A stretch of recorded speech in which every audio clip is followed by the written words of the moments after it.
Centrifuging machine में घुमाया गया। तो सेंट्रीफ्यूजिंग मशीन में घुमाने के बाद क्या होता है, देखो जो भारी कण होते हैं वो नीचे आकर बैठ जाते हैं और हल्के कण ऊपर रह जाते हैं। तो घुमाने के बाद हुआ ये प्लाज्मा जो कि भारी था, प्लाज्मा जो कि हल्का था, ये ऊपर आ गया और जो आपके ब्लड सेल्स थे वो ऐसे नीचे चले गए। फिर यहाँ पर असली वाला ठंडा तो यहाँ पर होता है और यहाँ पर होता है असली वाला ठंडा। भाई कितना ठंडा किया जाता है यहाँ पर एक्सपांड करके कि कार्बन डाइऑक्साइड ठोस बन जाता है। ठीक है, जो बचा हुआ है लिक्विड एयर उसको और भी ज्यादा, सॉरी लिक्विड एयर नहीं, ठीक है, जो बची हुई गैस है, एयर है, कंप्रेस्ड एयर है, उसको और ज्यादा ठंडा किया जाता है एक्सपांड करके, तब जाकर जो एयर है वो लिक्विड स्टेट में कन्वर्ट हो जाती है, जिसमें कार्बन डाइऑक्साइड गैस नहीं होती है, वो ऑलरेडी लिक्विड है पहले। तो द्रव वायु प्राप्त करने के लिए क्या किया जाता है, पहले वायु पर दबाव बढ़ाया जाता है, फिर ताप को घटाया जाता है, ताप को घटाया जाता है एक्सपांड करके, उसे ठंडा कर संग्रहित किया जाता है। इस द्रवित गैस को प्रभाजी आसवन में धीरे धीरे गर्म किया जाता है। जब सभी गैसें विभिन्न ऊंचाइयों पर अपने क्वथनांक के अनुसार पृथक हो जाती है, जैसा कि 2.2 में दर्शाया गया है, इसकी बात की जाए यहाँ पर। Hello everyone, welcome to Study Tube. क्या हाल चाल, कैसे हैं आप सभी? आशा करता हूं आप सभी अच्छे होंगे और स्वागत करता हूं मैं आप सभी का एक बार फिर से आपके इस यूट्यूब चैनल पे। दोस्तों, हमारा चैप्टर चल रहा है अभी एनसीईआरटी 2.0 सीरीज में, क्या हमारे आसपास के पदार्थ शुद्ध हैं। ये चैप्टर है क्लास 9th एनसीईआरटी से। हम लोगों ने अध्याय 1 को पूरा किया, ये हमारा अध्याय 2 चल रहा है। हम लोगों ने अध्याय 5 और अध्याय 6 ये दोनों ऑलरेडी हम लोगों ने पूरे कर लिए हैं। तो अध्याय 2 चल रहा है, हम लोगों ने पार्ट 1 कवर किया और ये हमारा पार्ट 2 है, और इस पार्ट 2 के साथ ये चैप्टर हमारा कंप्लीट हो जाएगा। तो क्या हमारे आसपास के पदार्थ शुद्ध हैं, इसमें हम लोग पढ़ते हैं तत्व यौगिक और मिश्रण के बारे में। तत्व यौगिक और मिश्रण के बारे में हम लोगों ने मिश्रण के बारे में पार्ट 1 में पढ़ा, इनके कौन कौन से प्रकार हैं, मिश्रण किसे कहते हैं, इन सारी चीज़ों के बारे में समझा। आज हम लोग पढ़ेंगे इस पार्ट 2 में थोड़े से तत्व के बारे में, यौगिक के बारे में, और मिश्रण के जो घटक होते हैं उन्हें मिश्रण से कैसे अलग करते हैं।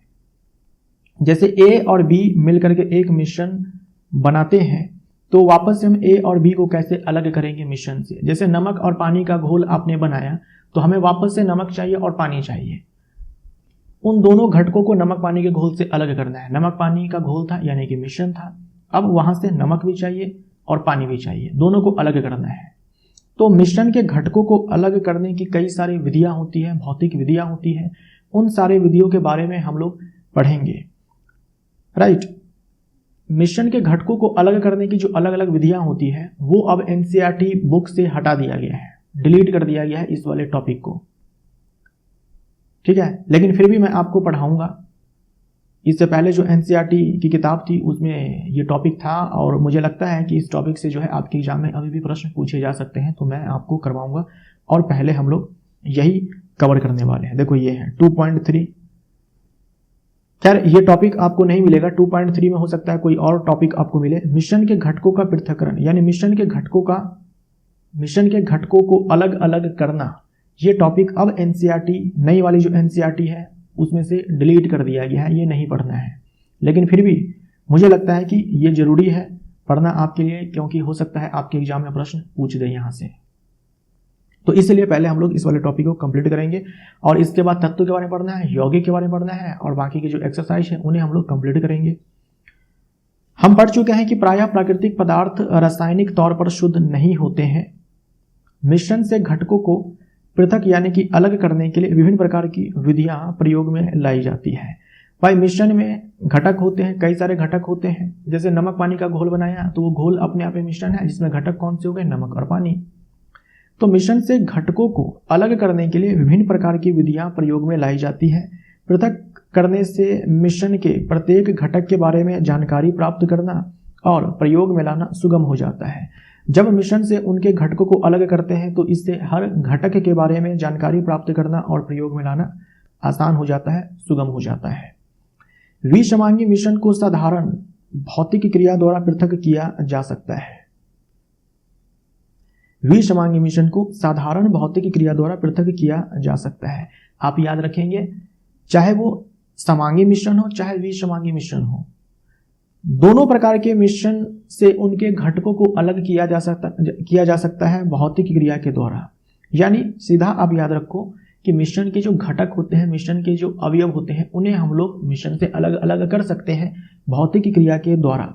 लेकिन जो विषमांगी मिश्रण होते हैं ना, उन्हें हम साधारण भौतिक क्रिया के द्वारा अलग कर सकते हैं, उनके अवयवों को अलग कर सकते हैं। साधारण सिंपल जो फिजिकल प्रोसेस है उनके द्वारा हम लोग विषमांगी मिश्रण के अवयवों को अलग कर सकते हैं। जैसे हाथ से चुनकर, छन्नी से छानकर, ये सब क्या है, भौतिक क्रिया है, लेकिन एकदम से साधारण है ना, सिंपल है, ये है ना, सिंपल है। हाथ से चुनकर, छन्नी से छानकर, जो हम प्रतिदिन व्यवहार में लाते हैं। कभी कभी मिश्रण से घटकों को अलग करने के लिए विशेष तकनीकों का प्रयोग में लाया जाता है, विशेष तकनीकों को प्रयोग में लाया जाता है। आप सीधा याद रखेंगे कि जो मिक्सचर है, जो मिश्रण है, इनके जो घटक हैं उन्हें हम सेपरेट कर सकते हैं, यानी मिश्रण के घटकों को अलग अलग कर सकते हैं हम लोग भौतिक क्रिया के द्वारा। अब जो विषमांगी मिश्रण होते हैं उन्हें बड़ी ही साधारण भौतिक क्रिया के द्वारा हम लोग उनके घटकों में तोड़ सकते हैं, जैसे हाथ से चुन करके, छन्नी से छान करके। ये सब बहुत ही सिंपल फिजिकल प्रोसेस है, बहुत ही सिंपल साधारण भौतिक क्रिया है। कभी कभी मिश्रण से घटकों को अलग करने के लिए विशेष तकनीकों को प्रयोग में लाया जाता है। उन सारे तकनीक के बारे में हम आज इस वीडियो में पढ़ने वाले हैं। रंग वाले घटक को नीले अथवा काले रंग की स्याही से कैसे पृथक कर सकते हैं। जो आप स्याही देखते हैं, है ना, जो स्याही देखते हैं, इंक देखते हैं, इंक में क्या होता है, एक तो जल होता है, ठीक, और उसमें डाई होता है। मतलब जल होता है और डाई होता है। वास्तव में जो रंग देने का काम करता है वो ये देता है, ये डाई देता है।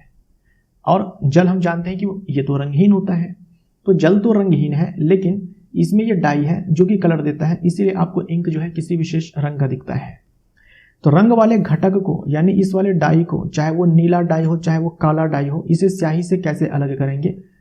आपको स्याही दिया गया है, वहां से आपको ये डाई प्राप्त करना है, कैसे करेंगे। तो इसके लिए एक्टिविटी 2.4 देख लीजिए। आधा बीकर जल लेना है, बीकर के मुख पर वॉच ग्लास रखें, बीकर के मुख पर वॉच ग्लास रखें, कुछ बूंद स्याही वॉच ग्लास पर डाल दें।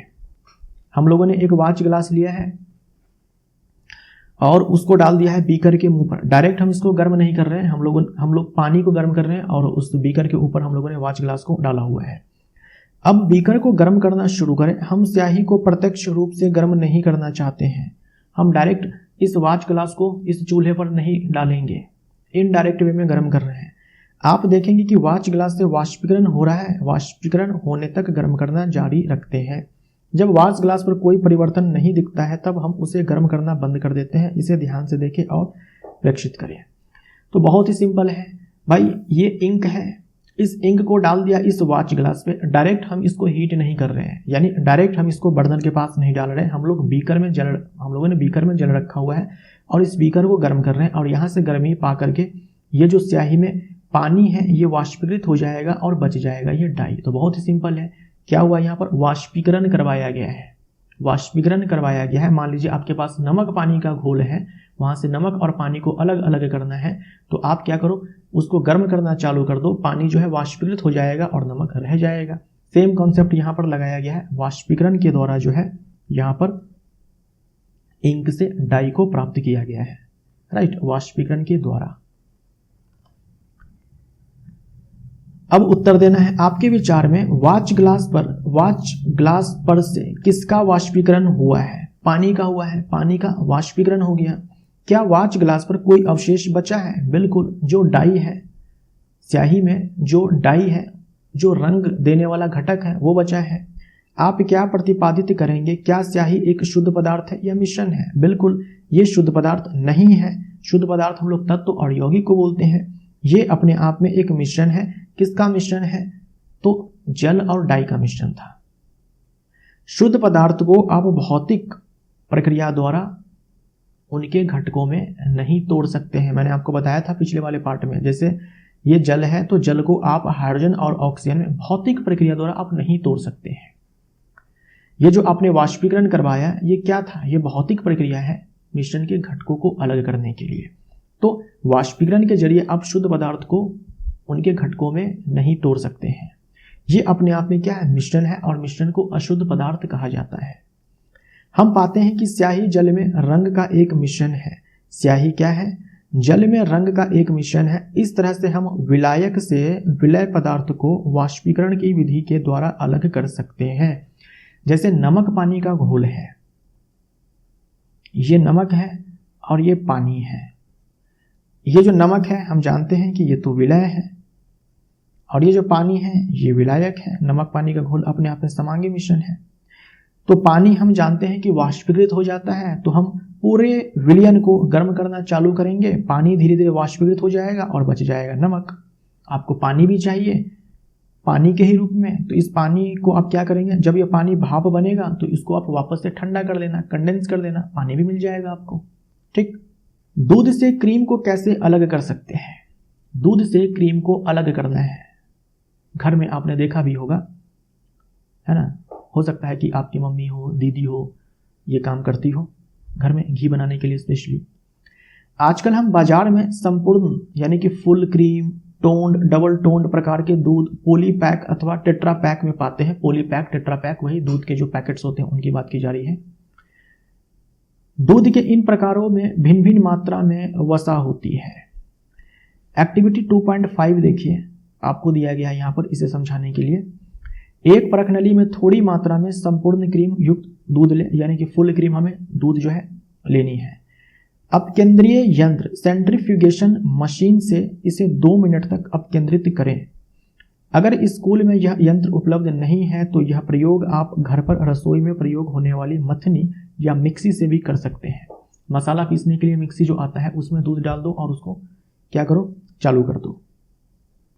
यदि नज़दीक में कोई मिल्क डेयरी है तो वहाँ जाएं और पूछें वे क्रीम को दूध से कैसे अलग करते हैं, वे दूध से पनीर कैसे बनाते हैं। अगर आपके आसपास ये डेयरी है तो आप जाकर के पूछ सकती हो। सेंट्रीफ्यूजिंग मशीन, ये काम आपको करना है। ठीक, फुल क्रीम दूध लेना है, सेंट्रीफ्यूजिंग मशीन में डाल करके उसको क्या करना है कि घुमाना है, घुमाया जाता है इसमें। मान लो कि आप मथनी लेते हो तो ऐसे आप क्या करेंगे, मथेंगे ऐसे ऐसे करके, इसी की बात की जा रही है। अब उत्तर देना है। दूध को मथने पर आपने क्या देखा? दूध से क्रीम का पृथक्करण कैसे करते हैं? आपने देखा होगा घर में मम्मी क्या करती है कि दूध से मलाई निकाल लेती है, उसको जमा करती है 2 दिन 3 दिन तक, फिर उस सारे मलाई को क्या करती है, डालती है किसी बर्तन में और मथनी से क्या करती है, ऐसे मथना चालू करती है। ठीक, तो वहां से जो है बोल सकते हो कि मक्खन प्राप्त होता है। कभी कभी द्रव में मौजूद ठोस कण इतने छोटे होते हैं कि ये छानक पत्र से बाहर निकल जाते हैं। इन कणों को पृथक करने के लिए छानन विधि का प्रयोग नहीं किया जाता है। वैसे भी हम लोगों ने पढ़ा था दूध अपने आप में कोलाइड है, जिसके कणों को हम लोग छान करके या फिर कोलाइड के कणों को हम लोग छान करके अलग नहीं कर सकते हैं। उनके लिए हम लोग क्या करते हैं, सेंट्रीफ्यूगेशन, अपकेंद्रण विधि अपनाते हैं। ऐसे मिश्रणों को अपकेंद्रण के द्वारा अलग किया जाता है। इस सिद्धांत के आधार पर जब इसे तेजी से घुमाया जाता है तब भारी कण नीचे बैठ जाते हैं और हल्के कण ऊपर ही रह जाते हैं। जैसे यहां पर देखो, ये एक सेंट्रीफ्यूजिंग मशीन है जिसमें ब्लड को डाला गया है। मान लीजिए कि आपके ब्लड को टेस्ट करना था तो आपके बॉडी से ब्लड को लिया गया और इसको ऐसे डाल करके सेंट्रीफ्यूजिंग मशीन में घुमाया गया। ठीक है, सेंट्रीफ्यूजिंग मशीन में घुमाया गया। तो सेंट्रीफ्यूजिंग मशीन में घुमाने के बाद क्या होता है, देखो जो भारी कण होते हैं वो नीचे आकर के बैठ जाते हैं और हल्के कण ऊपर रह जाते हैं। तो घुमाने के बाद हुआ ये, प्लाज्मा जो कि भारी था, माफ करिएगा, प्लाज्मा जो कि हल्का था, ये ऊपर आ गया और जो आपके ब्लड सेल्स थे वो ऐसे नीचे चले गए, ब्लड सेल्स नीचे चले गए। तो घनत्व के आधार पर भारी कण जो होते हैं वो नीचे बैठ जाते हैं और हल्के कण जो है ऊपर आ जाते हैं। राइट, ये जो सेंट्रीफ्यूगेशन है, अपकेंद्रण है, इनका प्रयोग देखो कहां कहां किया जाता है। अपकेंद्रण में क्या किया जाता है, मिश्रण को तेजी से घुमाया जाता है, यही कॉन्सेप्ट है। आपका दिल करे आप हाथ से घुमा लो ऐसे पूरे मिश्रण को, किसी चीज से ऐसे घुमाओ पूरे मिश्रण को, या फिर आप क्या करो, ये मशीन ले आओ, मशीन में डाल दो उस मिश्रण को और घुमाओ। तो कॉन्सेप्ट यही है कि पूरे मिश्रण को तेजी से घुमाना है। जो भारी कण होंगे नीचे चले जाएंगे, हल्के कण ऊपर आ जाएंगे। जांच प्रयोगशाला में रक्त और मूत्र के जांच में, ब्लड टेस्ट में, यूरिन टेस्ट में इस सेंट्रीफ्यूगेशन मेथड का इस्तेमाल किया जाता है। डेयरी तथा घर में क्रीम से मक्खन निकालने की प्रक्रिया में जो क्रीम, दूध से जो क्रीम निकाला जाता है वहां से फिर मक्खन प्राप्त किया जाता है, फिर उस मक्खन को गर्म किया जाता है तो घी आपको प्राप्त होता है। तो क्रीम से मक्खन निकालने की प्रक्रिया में कपड़े धोने की मशीन में भीगे हुए कपड़ों से जल निचोड़ने में, कई बार एग्जाम में पूछा जा चुका है यह प्रश्न कि जो वॉशिंग मशीन होती है किस सिद्धांत पे कार्य करती है, तो आपका आंसर वहां पर होता है अपकेंद्रण, सेंट्रीफ्यूगेशन। दो अघुलनशील द्रवों के मिश्रण को कैसे पृथक कर सकते हैं? दो ऐसे द्रव हैं जो घुलते नहीं हैं एक दूसरे में, उसे कैसे अलग करेंगे? बड़ा ही आसान है भाई, दो द्रव जब आपस में घुल ही नहीं रहे हैं उसे अलग करना सोचो कितना ही आसान काम होगा। तो हम लोग क्या करते हैं, पृथक्करण कीप ले लेते हैं, सेपरेटिंग फनल ले लेते हैं। आइए कीप के प्रयोग से मिट्टी के तेल को जल से अलग करने का प्रयास करें। मिट्टी का जो तेल है और जल है आपस में मिक्स नहीं होते हैं, आप क्या करो दोनों को मिक्स कर दो और शांत छोड़ दो, ये दोनों जो है धीरे धीरे अलग अलग परतों में आ जाएंगे। मिट्टी के तेल और जल के मिश्रण को एक पृथक्करण कीप में डालें, ऐसे डाल दिया गया है। इस स्टॉप कॉर्क को जो है अभी जाम करके रखा गया है। कुछ देर तक इसे शांत छोड़ दें ताकि जल तथा तेल की पृथक पृथक यानी कि अलग अलग परत तैयार हो जाए। हम लोगों ने एक मिश्रण लिया है जिसमें तेल है जल है, इसको डाल दिया है, इसे सेपरेटिंग फनल में डाल दिया है और कुछ देर के लिए शांत छोड़ दिया है ताकि जल और मिट्टी का जो तेल है ये दोनों अलग अलग लेयर में आ जाए, जैसे कि यहाँ पर दिखाया गया है अपने घनत्व के हिसाब से। तो जल का घनत्व मिट्टी के तेल से ज़्यादा होता है, ये नीचे आएगा, और मिट्टी का तेल जो है घनत्व में जल से कम है, ये ऊपर रहेगा। अब क्या करेंगे, यहाँ से स्टॉप कॉर्क को खोलेंगे, धीरे धीरे खोलेंगे। धीरे धीरे जैसे ही खोलेंगे तो जल जो है नीचे है, जल यहाँ से नीचे गिर जाएगा, उसको हम लोग अलग एक बर्तन में निकाल लेंगे। जैसे ही मिट्टी का तेल निकलने को आएगा इस कॉर्क को वापस से क्या करेंगे, बंद कर देंगे। बहुत ही सिंपल है। पृथक्करण कीप के स्टॉप कॉर्क को खोलें और सावधानी पूर्वक नीचे वाले जल की परत को निकाल लें। जैसे ही तेल नीचे पहुंचे स्टॉप कॉर्क को बंद कर दें। तो यह बहुत ही सिंपल है, ठीक। अघुलनशील द्रवों का पृथक्करण करने के लिए पृथक्करण कीप का इस्तेमाल किया जाता है। अनुप्रयोग देख लो, यानी ये जो पृथक्करण कीप का इस्तेमाल किया जाता है, पृथक्करण कीप जो है इसका इस्तेमाल देखो कहाँ कहाँ किया जाता है। तेल तथा जल के अघुलनशील मिश्रण को अलग करने में, धातु शोधन के दौरान लोहे को पृथक करने में। लोहे को जब उसके अयस्क से प्राप्त किया जाता है तो वहां पर भी इस मेथड का इस्तेमाल किया जाता है। इस विधि के द्वारा हल्के स्लैग, जिसे धातुमल बोलते हैं हिंदी में, को ऊपर से हटा लिया जाता है तथा भट्टी की निचली सतह पर पिघला हुआ लोहा शेष रह जाता है। ब्लास्ट फर्नेस का जो है इस्तेमाल किया जाता है, ब्लास्ट फर्नेस का इस्तेमाल किया जाता है, वात्य भट्टी का इस्तेमाल किया जाता है लोहे के निष्कर्षण में। तो लोहे में जो अशुद्धियां होती है, लोहे को उसके अयस्क से जो प्राप्त किया जाता है, तो उस अयस्क में जो अशुद्धियां होती है उसे हम लोग गैंग बोलते हैं, ठीक। इस गैंग को हटाने के लिए, ये क्या है, अशुद्धियां हैं, इस गैंग को हटाने के लिए बाहर से एक पदार्थ मिलाया जाता है जिसे फ्लक्स कहा जाता है। ये गैंग और फ्लक्स आपस में रिएक्ट करते हैं और स्लैग बनता है, ठीक। ये स्लैग बनता है। ये स्लैग पिघले हुए अवस्था में बनता है और जो लोहा होता है वो भी पिघले हुए अवस्था में होता है। तो लोहा पिघले हुए अवस्था में होता है लेकिन लोहा भारी होता है। ये स्लैग भी पिघले हुए अवस्था में होता है लेकिन ये हल्का होता है। तो लोहा पिघले अवस्था में नीचे है और ये स्लैग पिघले अवस्था में ऊपर है, तो ऊपर से स्लैग को हटा लिया जाता है। तो गैंग और फ्लक्स मिलकर के स्लैग का निर्माण करते हैं। इस सिद्धांत के अनुसार आपस में नहीं मिलने वाले द्रव को अपने घनत्व के अनुसार विभिन्न परतों में पृथक हो जाते हैं। अघुलनशील द्रव है, एक दूसरे में घुलेंगे नहीं तो वो अलग अलग परत में आ जाएंगे। मान लीजिए तीन हम लोगों ने द्रव ले लिया, घनत्व जो है D1 है, D1 से ज़्यादा D2 है और D2 से ज़्यादा D3 है, और इसको डाल दिया ऐसे ही सेपरेटिंग फनल में डाल दिया, ठीक है। मान लीजिए इस प्रकार से सेपरेटिंग फनल है, ठीक, ऐसे डाल दिया। तो देखो ये तीनों के तीनों जो द्रव है D1, D2, D3 और डेंसिटी वाले अघुलनशील है, ये घुलेंगे नहीं एक दूसरे में। इसको जब हम डालेंगे, पूरे को मिश्रित करके हम इसमें डालेंगे तो क्या होगा, D1 घनत्व वाला जो द्रव है सबसे नीचे आ जाएगा, D2 घनत्व वाला इसके बीच में आ जाएगा, उल्टा हो गया यहाँ पर। D3 का सबसे ज़्यादा है ना घनत्व, तो सबसे नीचे जो है D3 वाला आएगा, उसके बाद D2 और सबसे कम D1 वाला है, तो ये सबसे ऊपर रहेगा, ठीक। सेपरेटिंग फनल में तीनों अघुलनशील द्रव को डालेंगे, जिसका घनत्व सबसे ज़्यादा वो सबसे नीचे चला जाएगा, जिसका घनत्व सबसे कम वो सबसे ऊपर रहेगा, ठीक। तो यही चीज आपसे कहा गया है कि इस सिद्धांत के अनुसार आपस में नहीं मिलने वाले द्रव अपने घनत्व के अनुसार विभिन्न परतों में अलग हो जाते हैं। नमक तथा कपूर के मिश्रण को कैसे पृथक कर सकते हैं, अलग कर सकते हैं। एक मिश्रण है नमक और कपूर का, तो हम लोग नमक कपूर के मिश्रण से नमक और कपूर को कैसे अलग कर सकते हैं, सोच कर देखिए कैसे अलग कर सकते हैं। आपके पास नमक है और उसमें मिला हुआ कपूर है, कैसे अलग करेंगे। कपूर के बारे में एक बात आपको याद होगी, आपने पढ़ा था पदार्थ चैप्टर में, कपूर को जब आप गर्म करते हो तो सीधा ठोस से गैस में कन्वर्ट हो जाता है, लेकिन ये बात नमक के साथ तो नहीं है। तो इस पूरे मिश्रण को हम लोग गर्म करेंगे।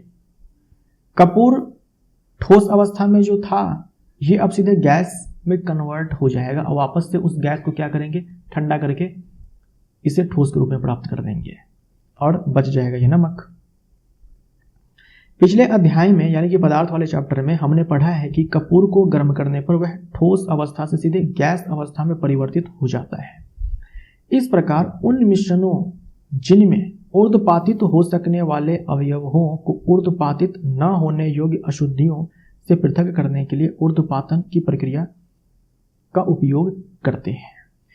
सीधा सा आप याद रखेंगे कि भाई आपके पास एक ऐसा मिश्रण है जिसमें एक पदार्थ, एक घटक ऊर्ध्वपातित होता है, दूसरा घटक ऊर्ध्वपातित नहीं होता है, तो आप क्या करेंगे, इस वाले मेथड का इस्तेमाल करेंगे, ऊर्ध्वपातन मेथड का इस्तेमाल करेंगे। ठीक, नमक और कपूर, इसमें से कपूर का ऊर्ध्वपातन हो सकता है, नमक का नहीं हो सकता है, तो पूरे मिश्रण को गर्म करेंगे, कपूर ऊर्ध्वपातित हो जाएगा, नमक रह जाएगा। कपूर कैसे मिलेगा, कपूर को वापस से क्या करेंगे, ठंडा कर लेंगे। कपूर जो कि भाप के रूप में है उसको वापस से ठंडा कर देंगे तो ये वापस से ठोस के रूप में कपूर मिल जाएगा। आप ध्यान रखेंगे कि अमोनियम क्लोराइड जो है ये ऊर्ध्वपातित होता है, जो नेफ्थलीन है ये ऊर्ध्वपातित होता है, एंथ्रासीन है ये ऊर्ध्वपातित होता है, कपूर है ये ऊर्ध्वपातित होता है।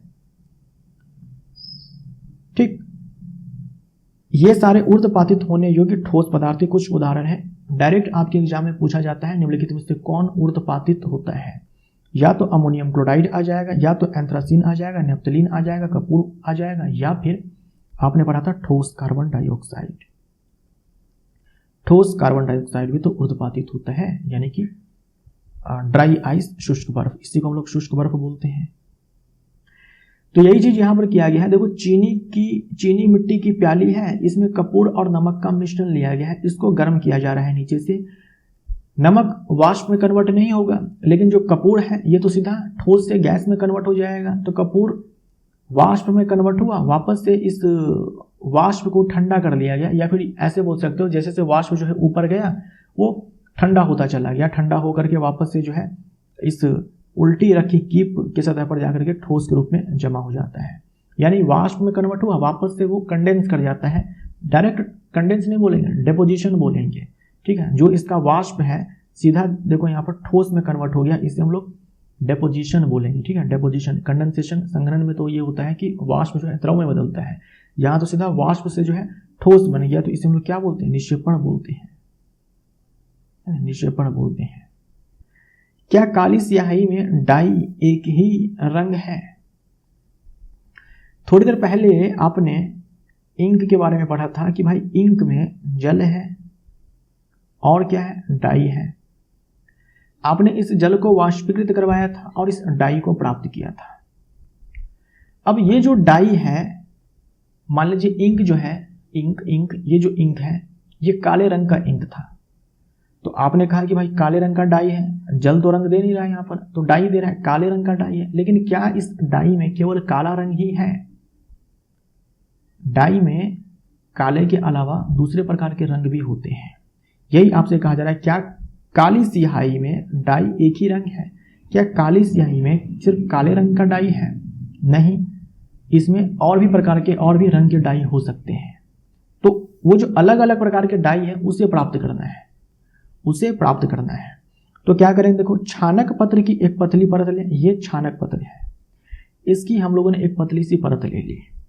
इसके निचले किनारे से 3 सेंटीमीटर ऊपर पेंसिल से एक रेखा खींच ले। यहां से 3 सेंटीमीटर नाप करके हम लोगों ने क्या कर दिया, एक रेखा ऐसे खींच लिया। उस रेखा के बीच में जल में घुलनशील काली स्याही की एक बूंद रखें, इसे सूखने दे। हमने क्या कर दिया, ये छानक पत्र है ना, ये छानक पत्र है। यहाँ से हम लोगों ने इसके निचले सिरे से इसको ऐसे माप करके जो है मेजरमेंट करके 3 सेंटीमीटर माप करके यहाँ पर एक लाइन ड्रॉ कर दिया, और यहाँ पर ऐसे इंक का ड्रॉप एक डाल दिया है ना, एक इंक का ड्रॉप डाल दिया। ठीक, अब हम क्या करेंगे, इस छानक पत्र को ऐसे डुबोएंगे पानी में। एक बेकर या परखनली लेंगे, जल लेंगे, उसमें इस छानक कागज को इस प्रकार रखें कि वह जल की सतह से ठीक ऊपर रहे, जल की सतह से ठीक ऊपर रहे। जैसा कि चित्र 2.8 में दिखाया गया है। अब इसे शांत छोड़ दें। देखो ये जो है ना, ये लाइन, इसको आप इस पूरे छानक पत्र को जल में ऐसे डालेंगे कि ये जो लाइन है जल की सतह से ठीक ऊपर रहे, जल की सतह से ठीक ऊपर रहे। इस लाइन को पूरा जल में डुबोना नहीं है, जल की सतह से जो है ठीक ऊपर रखना है और उसे शांत छोड़ देना है। जैसे ही जल छानक पत्र पर ऊपर की ओर उठे, सावधानी पूर्वक देखें और अवलोकन को लिखें। ये जो डाई है इसमें अलग अलग रंग के घटक हैं। इस डाई में, ये डाई भी अपने आप में अलग अलग रंगों का मिश्रण है। वो जो अलग अलग रंग को देने वाला पदार्थ है उनकी घुलनशीलता अलग अलग है जल में। भाई जिनकी घुलनशीलता ज़्यादा है वो जल्दी घुल जाएगा, जिनकी घुलनशीलता कम है वो देर से घुलेगा, राइट। अब कैपिलरी एक्शन आप जानते होंगे। कैपिलरी एक्शन में क्या होता है कि जो पानी है वो अपने आप ऊपर की ओर चढ़ेगा, पानी अपने आप ऊपर की ओर चढ़ेगा। जैसे दिया में हम बाती डालते हैं, तेल होता है तो तेल जो है बाती में ऊपर की ओर अपने आप ऊपर की ओर चढ़ता है।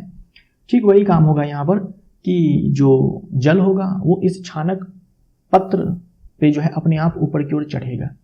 चढ़ते चढ़ते चढ़ते चढ़ते जल जो है इस इंक के पास आएगा जो कि सूख चुका है मीन्स जल वाष्पीकृत हो चुका है, केवल इसमें डाई है।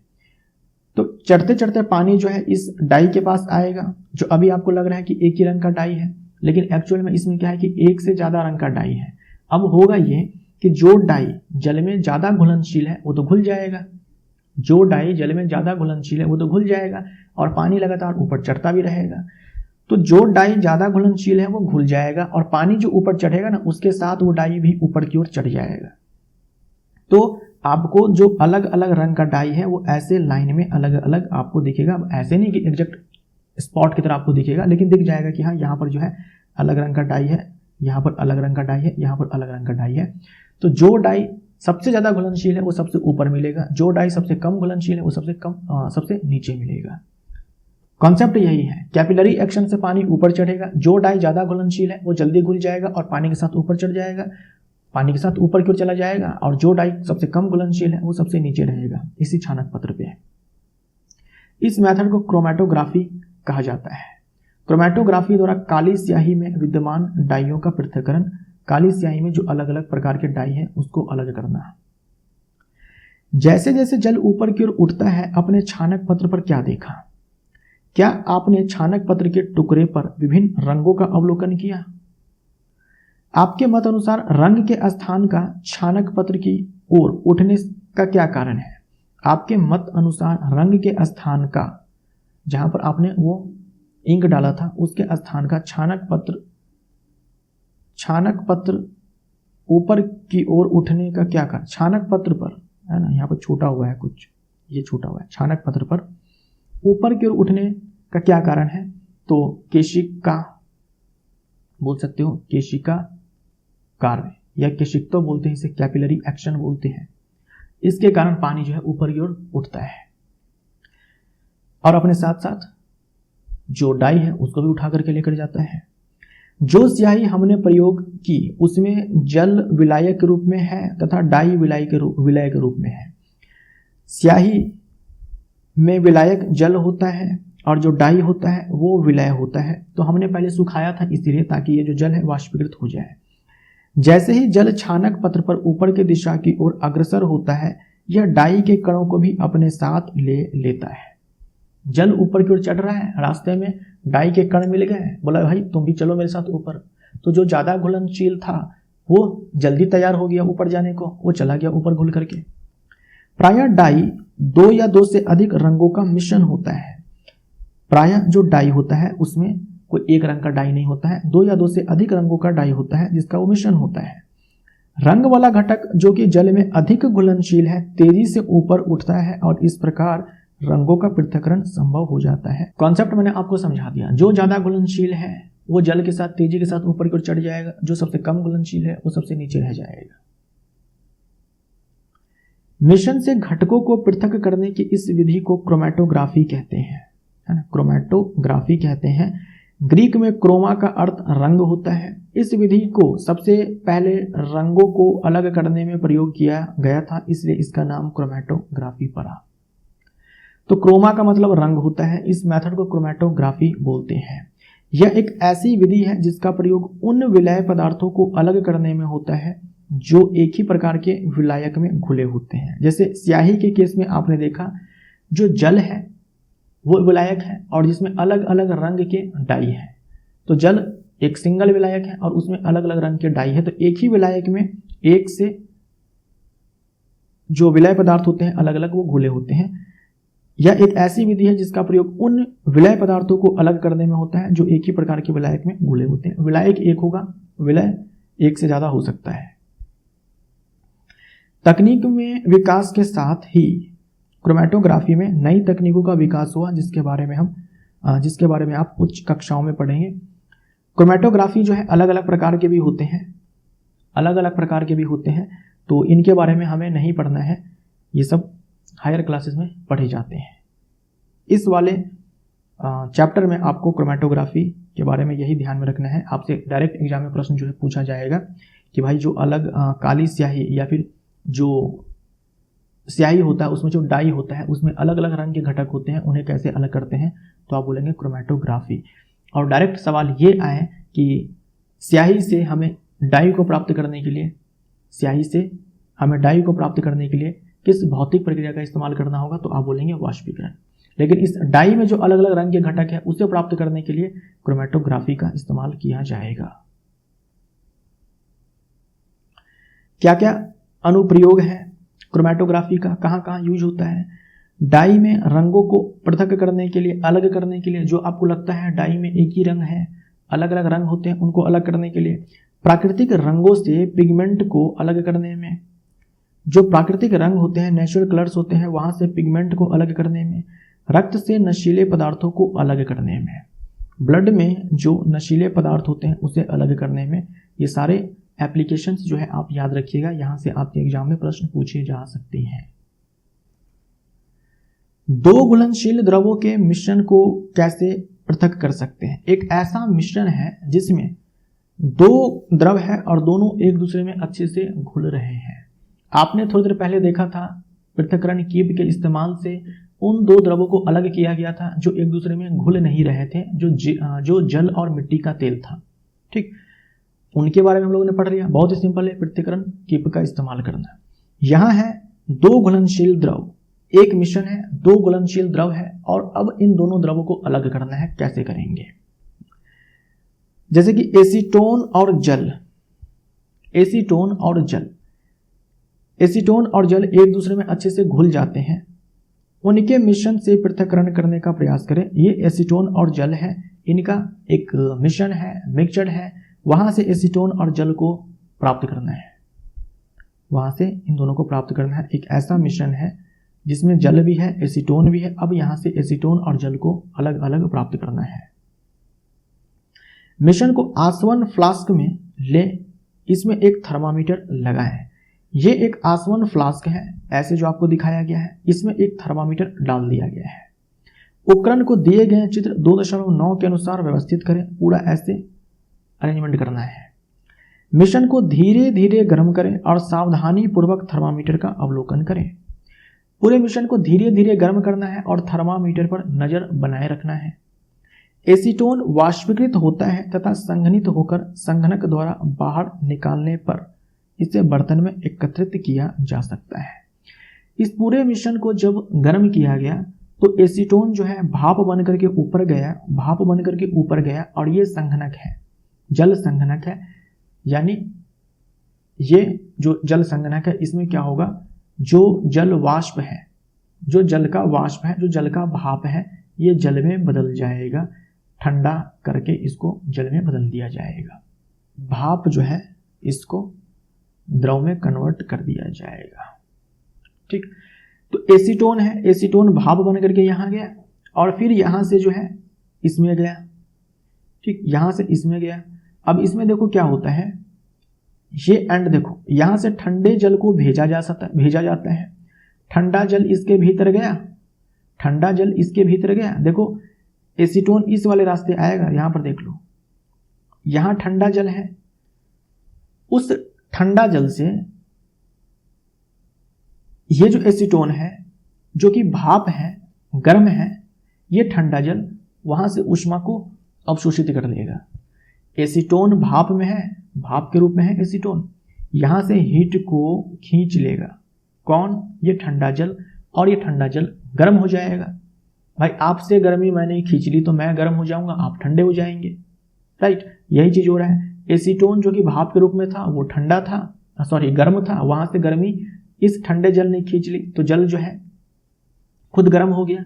उस गर्म जल को यहां से निकाल दिया जाएगा, जल निर्गत लिखा हो ना, यहां से निकाल दिया जाएगा। तो यही चीज हो रहा है, एसीटोन भाप बन के यहां पर आ रहा है और अपनी हीट को लूज कर दे रहा है, इस ठंडे जल को दे रहा है। ये ठंडा जल खुद गर्म हो जाता है जो कि यहां से निकाल दिया जाता है। तो यहां से लगातार ठंडा जल भेजा जाता है और यहां से गर्म जल को निकाल लिया जाता है।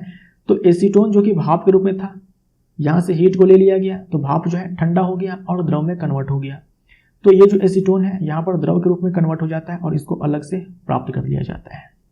अब इसमें क्या बच गया? पानी बच गया, हो गया। इस विधि को कहा जाता है आसवन। इस विधि को कहा जाता है आसवन, आसवन विधि। जब आप मिश्रण को गर्म करना शुरू करते हैं तब आप क्या अवलोकित करते हैं? जब मिश्रण को गर्म करना शुरू करते हैं तो देखते हैं कि जो एसीटोन है वो भाप में कन्वर्ट हो रहा है। कुछ समय के लिए किस तापमान पर थर्मामीटर का पाठ्यांक स्थिर हो जाता है? देखो एसीटोन का जो बॉइलिंग पॉइंट है, एसीटोन का जो बॉइलिंग पॉइंट है ये है 56 डिग्री सेल्सियस। आपने पढ़ा पदार्थ वाले चैप्टर में कि जब अवस्था में परिवर्तन होता है तापमान में परिवर्तन नहीं होता है। आपने ये भी पढ़ा कि द्रव वाष्प में कन्वर्ट होता है, एक द्रव वाष्प में कन्वर्ट होता है अपने बॉइलिंग पॉइंट पर, और ये बॉइलिंग पॉइंट तब तक मेंटेन रहता है जब तक कि पूरा का पूरा द्रव वाष्प में ना कन्वर्ट हो जाए। मान लीजिए द्रव अपने क्वथनांक पर नहीं है, बॉइलिंग पॉइंट में नहीं है, तो सबसे पहले अपने बॉइलिंग पॉइंट पर पहुंचेगा। तो मान लीजिए कि आपने इस आसवन फ्लास्क में जब मिश्रण को डाला था उस समय टेम्परेचर पूरे मिश्रण का जो था वो मान लीजिए कि 25 डिग्री सेल्सियस था। तो पानी का तो बॉइलिंग पॉइंट 100 डिग्री सेल्सियस है और एसीटोन का तो 56 डिग्री सेल्सियस है, लेकिन पूरा मिश्रण ही 25 डिग्री सेल्सियस में है।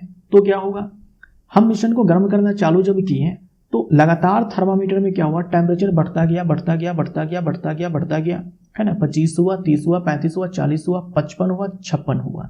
जैसे ही 56 हुआ एसीटोन अपने बॉइलिंग पॉइंट पर पहुंच गया। अब ये एसीटोन जो कि अपने बॉइलिंग पॉइंट पर पहुंच चुका है, अब ये वाष्प में कन्वर्ट करना शुरू कर देगा। जल जो है अपने बॉइलिंग पॉइंट पर नहीं पहुंचा है तो ये वाष्प में कन्वर्ट नहीं होगा, हालांकि थोड़ा बहुत तो होगा ही, लेकिन फिर भी यहां पर मानकर चलो कि नहीं हुआ क्योंकि ये अपने बॉइलिंग पॉइंट पर नहीं पहुंचा है। तो एसीटोन अपने बॉइलिंग पॉइंट पर पहुंचा 56 डिग्री सेल्सियस पे और ये भाप में कन्वर्ट होना शुरू हो गया। अब जब तक ये एसीटोन जो है पूरा का पूरा भाप में कन्वर्ट नहीं हो जाएगा, थर्मामीटर का टेम्परेचर जो है 56 डिग्री सेल्सियस पर अटका रहेगा, आप ये बोल सकते हो। ठीक, भाप में बना, इसे जल संघनक से गुजार करके वापस से ठंडा कर लिया, द्रव के रूप में प्राप्त कर लिया। तो यही चीज आपसे पूछा जा रहा है, कुछ समय के लिए किस तापमान पर थर्मामीटर का पाठ्यांक स्थिर हो जाता है? तो 56 डिग्री सेल्सियस। ये बॉइलिंग पॉइंट एसीटोन का है। एसीटोन का फॉर्मूला ये होता है CH3COCH3। ये जो कीटोन फैमिली होता है उसका पहला मेंबर है एसीटोन। इसी का जो IUPAC नाम है वो है प्रोपेनॉन। एसीटोन का क्वथनांक क्या है? आपने देखा कि 56 डिग्री सेल्सियस पर थर्मामीटर का पाठ्यांक जो है स्थिर हो जाता है। इससे पता चल जाता है कि जो एसीटोन है इसका क्वथनांक 56 डिग्री सेल्सियस है। दोनों घटकों को हम पृथक कर पाते हैं, क्यों? उसके अलग अलग बॉइलिंग पॉइंट के कारण। देखिए, इस विधि को आसवन कहा जाता है। इस विधि को आसवन कहा जाता है। इसका उपयोग वैसे मिश्रण को पृथक करने में किया जाता है जो विघटित हुए बिना उबलते हैं तथा जिनके घटकों के क्वथनांक के मध्य अधिक अंतराल होता है। अगर मिश्रण के घटकों के बीच, मिश्रण के घटकों का जो बॉइलिंग पॉइंट है उनके बीच जो अंतर है वो मान लीजिए कि 25 डिग्री सेल्सियस से ज़्यादा है या फिर बोल दो 25 केल्विन से ज़्यादा है, वैसे केस में हम लोग आसवन विधि का इस्तेमाल करते हैं। पहला कंडीशन तो ये है कि भाई दोनों के दोनों जो द्रव होंगे ना वो उबले, बिना विघटित हुए, बिना विघटित हुए, बिना नष्ट हुए उबले। ऐसा नहीं है कि भाई हम गर्म करना चालू किए हैं तो वो विघटित हो गया, तो ऐसा नहीं है, अपने नेचर को खोना नहीं है। तो बिना विघटित हुए उबले ऊपर से। दूसरा कंडीशन क्या है कि जो भी आपके द्रव हैं, जो भी घटक है मिश्रण के, उनके बीच, उनके बॉइलिंग पॉइंट के बीच जो अंतर है वो 25 डिग्री सेल्सियस या फिर 25 केल्विन से ज़्यादा होना चाहिए। तो आपने पानी लिया था, पानी का बॉइलिंग पॉइंट 100 डिग्री सेल्सियस होता है, और आपने एसीटोन लिया था, इसका बॉइलिंग पॉइंट 56 डिग्री सेल्सियस होता है। दोनों के बीच में अंतर कितना हो जाएगा? 10 में से 6 जाएगा 4 हो जाएगा, और 9 में से 5 जाएगा तो 4 हो जाएगा।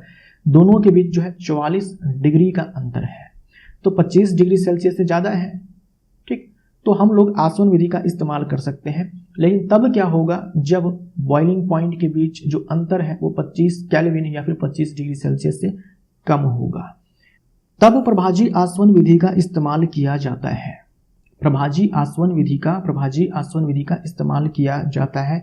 जैसे मान लीजिए कि एथेनॉल, शराब, दारू, इसका बॉइलिंग पॉइंट होता है 78 डिग्री सेल्सियस, और जल का मिश्रण है ना, जल का मिश्रण है, तो इनके बॉइलिंग पॉइंट में अंतर देखो कितना है, 22 डिग्री सेल्सियस का अंतर है। 25 डिग्री सेल्सियस से कम या फिर 25 केल्विन से कम बॉइलिंग पॉइंट में अंतर है, तो प्रभाजी आसवन विधि का इस्तेमाल किया जाता है घटकों को अलग करने के लिए।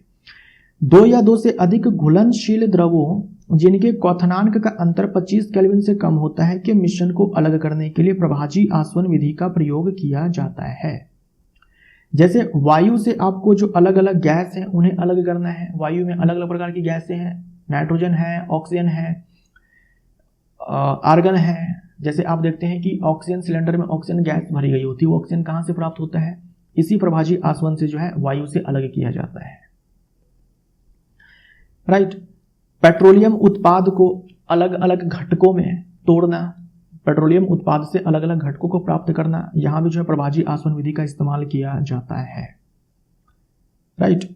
इसका उपकरण साधारण आसवन विधि के समान ही होता है, केवल आसवन फ्लास्क और संघनक के बीच प्रभाजी स्तंभ का प्रयोग किया जाता है।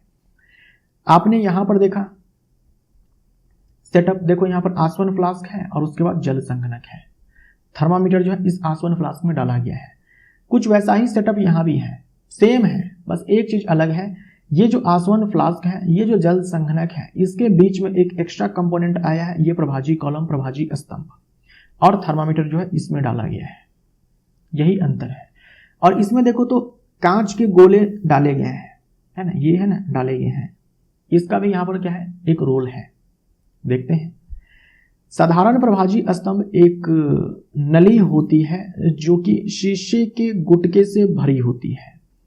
ये देखो एक नली है, एक ट्यूब है, जिसमें क्या है, शीशे के गुटके हैं, बहुत सारे जो है शीशे के गुटके हैं, है ना।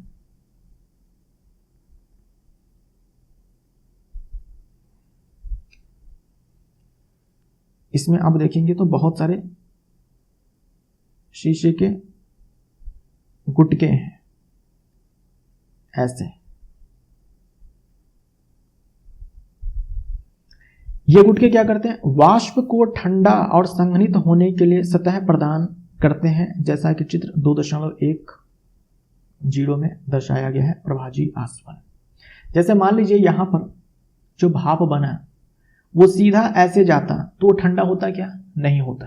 वो ठंडा कहाँ होता? यहाँ पे ठंडा होता ना, तो ऐसे जाता ठंडा नहीं होता। लेकिन यहां पर क्या हुआ कि बहुत सारे शीशे के गुटके डाल दिए गए, तो भाप जो ऐसे उठेगा ना, तो ये जो शीशे के गुटके हैं उससे टकराएगा, टकरा करके अपने हीट को लूज करेगा, वो ठंडा हो जाएगा, उसका टेम्परेचर कम हो जाएगा और वो वापस से द्रव में कन्वर्ट हो जाएगा।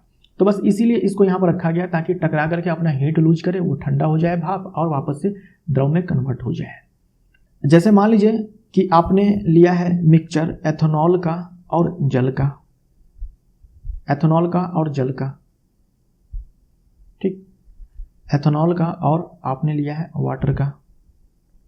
इसका बॉइलिंग पॉइंट 78 डिग्री सेल्सियस और इसका 100 डिग्री सेल्सियस। पूरे मिक्सचर का बॉइलिंग पॉइंट जो है इसके बीच में आएगा, पूरे मिक्सचर का बॉइलिंग पॉइंट जो है इसके बीच में आएगा, लगभग मान लो कि 84-85 डिग्री सेल्सियस अपने मन से, या फिर छोड़ो कुछ मत मानो, ठीक है, कुछ मत मानो। जब पूरे मिक्सचर का जो तापमान है 78 डिग्री सेल्सियस या इससे थोड़ा ज़्यादा होगा, तो हम बोल सकते हैं कि जो तापमान है वो लगभग 100 डिग्री सेल्सियस के पास पहुंच चुका है। ठीक, तो हम ये भी बोल सकते हैं कि जो पानी है ये भी जो है भाप में जो है कन्वर्ट होने को आ गया है, हम बोल सकते हैं। अब होगा ये कि जब हम इस मिक्सचर को गर्म करेंगे और तब जो भाप बनेगा उसमें एथेनॉल का भी भाप होगा और थोड़ा बहुत जल का भी भाप होगा, क्योंकि तापमान देखो ना 78 डिग्री सेल्सियस से ऊपर का होगा या फिर मान लो 78 डिग्री सेल्सियस ही है, यहीं पर तापमान है, तो जल का जो अपना बॉइलिंग पॉइंट है उसके पास ही है। तो जो भाप बनेगा उसमें एथेनॉल का भाप तो सबसे ज़्यादा होगा और जल का भी भाप होगा। एथेनॉल का भाप सबसे ज़्यादा होगा, जल का भाप भी होगा। ठीक, अब दोनों भाप ऊपर की ओर चढ़ा, यहाँ से दोनों भाप ऊपर की ओर चढ़ा। अब यहाँ पर जो शीशे के गुटके हैं इससे दोनों के दोनों भाप टकराएंगे, दोनों के दोनों भाप जो टकराएंगे दोनों अपना हीट लूज करेंगे। ठीक, लेकिन आप सोचो कि दोनों ने 10-10 डिग्री सेल्सियस हीट लूज कर दिया, 10-10 डिग्री सेल्सियस हीट लूज कर दिया, तो ये अपने क्वथनांक से कितना नीचे गया, 10 डिग्री सेल्सियस नीचे गया। ठीक, अपने क्वथनांक से 10 डिग्री सेल्सियस नीचे गया, अब ये 68 डिग्री सेल्सियस पर पहुंच गया। ठीक, लेकिन ये जल जो है पहले अपने क्वथनांक से 22 डिग्री सेल्सियस पीछे था, अब 10 जो है और टेम्परेचर गिर गया तो अब 32 डिग्री सेल्सियस पीछे चला गया। तो हम बोल सकते हैं ना कि जो वाटर है, ये जो जल है, इसका वाष्प जो है ज़्यादा ठंडा हो जाएगा और इसका वाष्प कम ठंडा होगा। तो इसका वाष्प तो पहले से ज़्यादा था, ऊपर से ये कम ठंडा हुआ है, तो ये वाष्प जो है एथेनॉल का, ये वाष्प जो है पार करके निकल जाएगा बहुत सारा वाष्प। लेकिन जल का जो वाष्प है ये टकरा करके वापस से लिक्विड में कन्वर्ट हो जाएगा, द्रव में कन्वर्ट हो जाएगा और वापस से इसी में गिर जाएगा। यही चीज़ होगा। जो एथेनॉल है जिसका बॉइलिंग पॉइंट कम है, उसका भाप जो है इसको क्रॉस करके आगे की ओर जाएगा और उसके बाद की कहानी वही है, इस जल संघनक में जाएगा, है ना। यहाँ से शीतल जल भेजा जाएगा, शीतल जल जो है इस भाप के हीट को ले लेगा, खुद गर्म हो जाएगा और उस गर्म जल को यहाँ से निकाल दिया जाएगा और वो जो भाप है, एथेनॉल का जो भाप है, वापस से वो ठंडा होकर के लिक्विड में कन्वर्ट हो जाएगा। यही चीज़ होता है प्रभाजी आसवन में। तो 25 केल्विन या फिर 25 डिग्री सेल्सियस से कम ताप होता है तो प्रभाजी आसवन का इस्तेमाल किया जाता है। जो साधारण आसवन होता है वैसा ही सेटअप होता है, बस यहाँ पर प्रभाजी कॉलम आ जाता है जिसमें शीशे के गुटके भरे होते हैं। शीशे के गुटके जो है होते हैं बहुत सारे, क्या करते हैं, ये आपसे एग्जाम में सवाल पूछा जाता है। तो ये वाष्प को ठंडा करता है और संघनित होने के लिए सतह प्रदान करता है, कंडेंस होने के लिए यानी भाप को द्रव में कन्वर्ट होने के लिए एक सरफेस जो है प्रोवाइड करता है। वायु से गैसों को कैसे प्राप्त कर सकते हैं? वायु से गैसों को कैसे प्राप्त कर सकते हैं? जो एयर है वहां से आप अलग अलग गैसों को कैसे प्राप्त कर सकते हैं? वायु एक समांगी मिश्रण है, वायु एक समांगी मिश्रण है तथा इसके घटकों को प्रभाजी आसवन द्वारा पृथक किया जा सकता है। प्रवाह चित्र इस विधि के विभिन्न चरणों को दर्शाता है। ये प्रवाह चित्र है जो आपको दिखाता है, फ्लो चार्ट है जो आपको यहाँ पर दिखाता है कि कैसे प्रभाजी आसवन से जो है वायु से अलग अलग गैसों को प्राप्त करते हैं। तो वायु से विभिन्न गैसों को प्राप्त करने के लिए जो विधि है उसका नाम याद रखेंगे, प्रभाजी आसवन। क्या होता है, देखो वायु है, एयर है, दाब बढ़ाकर तथा तापमान कम करके वायु को संपीड़न तथा ठंडा करना। पहले वायु के ऊपर दाब बढ़ाया जाता है ताकि उनके कण जो है पास पास आ जाए, फिर उसके टेम्परेचर को कम किया जाता है ताकि उनके कणों की ऊर्जा जो है कम हो जाए। यानी वायु को संपीड़ित कर दिया जाता है और ठंडा कर दिया जाता है। प्रेशर बढ़ाया यानी कि संपीड़ित कर दिया और तापमान को कम कर दिया यानी ठंडा कर दिया। इससे क्या होता है, इससे जो वायु है वो लिक्विड में कन्वर्ट हो जाती है, यानी कि अब लिक्विड एयर है। ठीक, प्रभाजी आसवन कॉलम में वायु को धीरे धीरे गर्म करना इसके बाद होता है। लिक्विड में कन्वर्ट हो गया, उस लिक्विड में नाइट्रोजन, ऑक्सीजन, आर्गन सब लिक्विड स्टेट में है। अब उस पूरे लिक्विड को गर्म किया जाएगा प्रभाजी आसवन कॉलम में। ठीक ऐसे ही जैसे इसमें हम लोगों ने माना कि एथेनॉल है और जल है, दोनों लिक्विड स्टेट में थे और प्रभाजी कॉलम में जो है इसको यहाँ पर आसवन फ्लास्क लिया गया है, आसवन फ्लास्क यहाँ पर लिया गया है, यहाँ पर प्रभाजी आसवन कॉलम दिया गया है। ले दे करके आपको यही समझना है यहाँ पर कि यहाँ पर जल और जो एथेनॉल है उसके मिश्रण को गर्म कर रहे थे, वो दोनों जो है लिक्विड स्टेट में थे। सेम चीज यहाँ पर है, द्रव्य वायु है, वायु में सारी गैसें जो है अभी लिक्विड स्टेट में है, हम उसको धीरे धीरे गर्म करना चालू करेंगे। विभिन्न ऊंचाइयों पर गैसों का पृथक्करण होगा। फिर क्या होगा, जिनका बॉइलिंग पॉइंट कम है, जिनका बॉइलिंग पॉइंट कम है उसका भाप जो है आसानी से सबसे ऊपर चला जाएगा, फिर उसको ठंडा कर लिया जाएगा और उसको अलग कर लिया जाएगा। जिसका बॉइलिंग पॉइंट उससे थोड़ा कम है वो थोड़ा नीचे रह जाएगा, उसके भाप को अलग जो है ठंडा करके अलग कर लिया जाएगा। यहां पर देखो क्वथनांक, ऑक्सीजन का क्वथनांक है -183 डिग्री सेल्सियस, आर्गन का है -186 डिग्री सेल्सियस और नाइट्रोजन का है -196 डिग्री सेल्सियस। और यहाँ पर परसेंटेज दिया गया है जो आप बचपन से रटते आ रहे हैं कि वायु में जो ऑक्सीजन है वो 21% है और नाइट्रोजन से 78% है। लेकिन देखो यहाँ पर बॉइलिंग पॉइंट जो है ना, ये आप याद रखिएगा। देखो बॉइलिंग पॉइंट सबसे कम किसका है? सबसे कम है नाइट्रोजन का -196 डिग्री सेल्सियस, -196 डिग्री सेल्सियस। उससे ज़्यादा किसका है? तो आर्गन का है -186 डिग्री सेल्सियस और सबसे ज़्यादा बॉइलिंग पॉइंट जो है -183 डिग्री सेल्सियस है। ठीक, तो नाइट्रोजन है, आर्गन है और ऑक्सीजन है। अगर हम बॉइलिंग पॉइंट की बात करें तो सबसे कम जो है नाइट्रोजन का है -196 degree Celsius, -186 degree Celsius argon का है और -183 डिग्री सेल्सियस जो कि किसका है? ऑक्सीजन का है। यानी लिक्विड में जो ये सारे के सारे कन्वर्ट किए गए हैं, सोचो तापमान को इस टेम्परेचर पर लाया गया है। इस टेम्परेचर पर तो ये उबलने लगते हैं, ये सारे के सारे गैस में कन्वर्ट होने लगते हैं, मतलब तापमान जो है इससे भी नीचे है। ये तो क्या है? सबके सब बॉइलिंग पॉइंट है। बॉइलिंग पॉइंट पर तो भाप में कन्वर्ट करना शुरू कर देते हैं द्रव। ठीक, यानी अभी जो लिक्विड स्टेट में ये सारे के सारे गैस है, तापमान इससे भी नीचे है। ठीक, वायु के घटकों का पृथक्करण, यानी वायु में जो अलग अलग प्रकार के गैस हैं उसको अलग करना।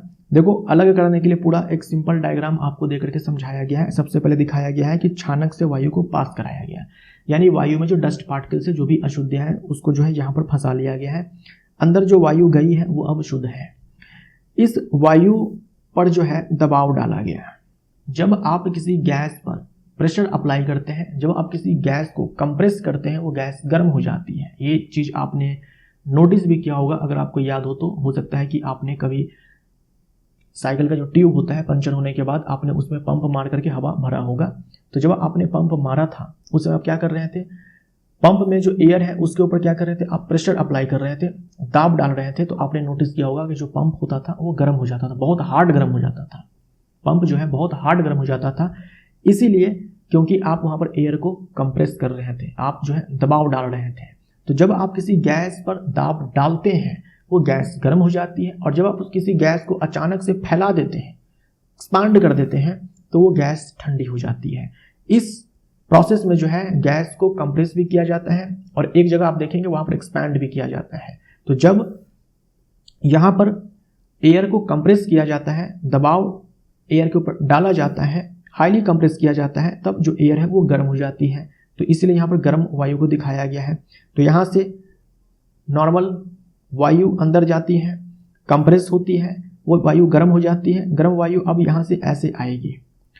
यहाँ पर देखो तो ठंडा जल को भेजा जा रहा है। तो जल संघनक में जो काम था वही काम यहाँ पर है।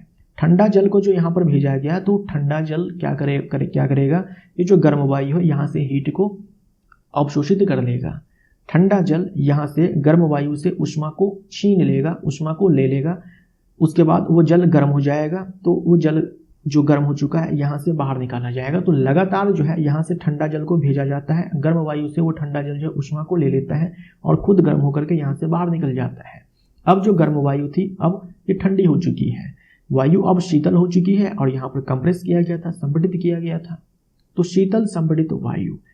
अब क्या होगा? इस वायु को, अभी देखो ये संपीड़ित है, दाब डाला गया हुआ है ना, जबरदस्ती जो है दाब डाला गया है वायु पे। अचानक से उस वायु को ना यहाँ पर फैला दिया जाता है। ये संपीड़ित वायु है ना, अचानक से यहाँ पर वायु को सडनली जो है एक झटके में बोल सकते हो कि वायु को फैला दिया जाता है।